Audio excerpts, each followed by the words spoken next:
What is up, you guys? Welcome back to another video. So today I wanted to show you guys 5 things that I hate about the CRX. Now these are all petty things, nothing to take serious. Some of these things I could even fix myself. I'm just too lazy to do it. But anyway, here's those 5 things.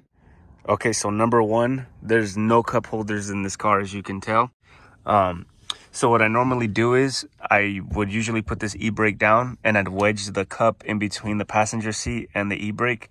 It's pretty lame because when you're going fast, sometimes it'll fall out and there's nowhere else to put it at. Occasionally I'll lean it right here, but if you even do a little bit of a pull, it'll just fall back and spill everywhere. As you guys can tell, it's all messy. Don't mind all that. I'm gonna clean it up later on. They do sell cup holders where you could attach them and put the drink on there, but I just don't even care anymore, guys. I got so used to it. All right, moving on. Number 2, nothing on this body really is lined up perfectly.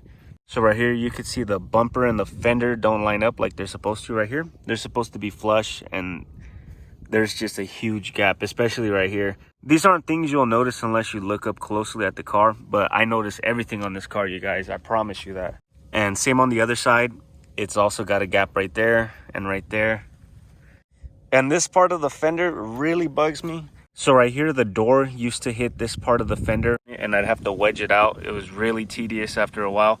Anyway, I got over it. I'm used to it now. I might paint the car in the future. I don't know what I'm going to do, but I'm for sure going to get a different fender for this side. And same with the rear bumper, you guys. This part doesn't line up with the rest of the body. And it doesn't look that bad, but it kind of bugs me a little bit. Just a little bit, though. Not too much. So number 3, I feel like a lot of CRX owners can relate to this one. Or if you own an EF, it doesn't matter. These door panels right here, the seatbelt will get stuck whenever you're closing it. Like if the seatbelt's loose like that and then you close the door, it'll stab the door panel right here and it'll leave these marks. And these just look terrible, you guys. And the messed up part is you can't really do anything about them. And if you try to replace the door panel, if you can even find one of these guys, they are super expensive. And same with the passenger side. I hate having to tell people to roll the seatbelt up because it makes me feel like a jerk. I just don't want these things to get punctured anymore. But it is what it is, you guys. Number 4 is the gauge cluster. So this thing only goes up to 8,000 RPM. And I rev the motor up to 8,500. So the problem for me is that whenever I'm approaching what I would assume is 8,500, I'll already hit the rev limiter and it'll kind of throw off the shift for me. But yeah, I feel like this might be an issue for a lot of CRX owners, or it might just be a problem for me. But anyway, yeah, as long as the gas and the temperature gauge work, then it's all good. No big deal. Okay, number 5. This is extremely petty of me to say. This is going to be the AC and the heater. So neither one of them work in this car, unfortunately. So a long time ago, this thing broke while it was on the cold side. And I can't turn it to the heater anymore. This thing will turn, but nothing inside would actually turn with it.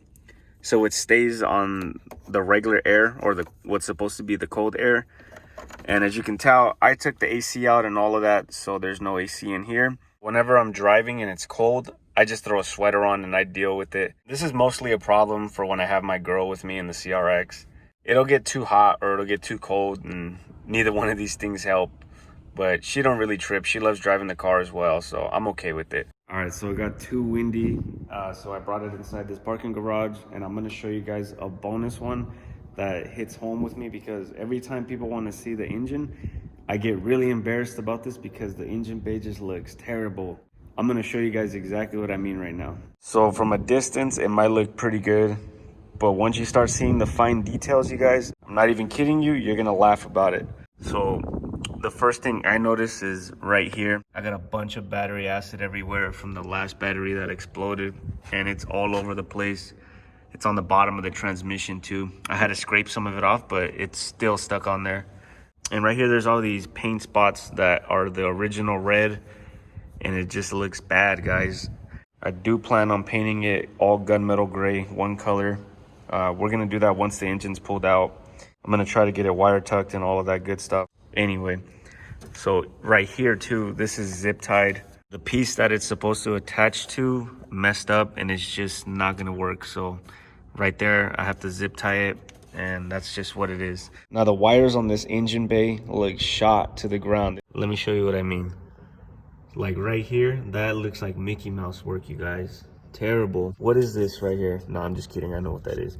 I might get a right wire harness, or I might just get one custom made, not too sure, but they're pretty pricey.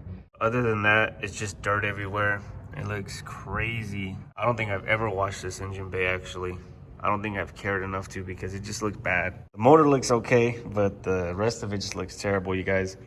Yeah, anyways, enough of that. This was just a short video. I wanted to show you guys the 5 things I didn't like about the CRX. Make sure to leave this video a thumbs up, hit the subscribe button. We're almost at 500. Well, not almost, but we're getting there. And I appreciate every one of you guys that watches the videos and leaves comments. I respond back to every comment that I get on my videos. Leave a like, comment, subscribe, share with your friends, and I'll catch you guys in the next one. Peace.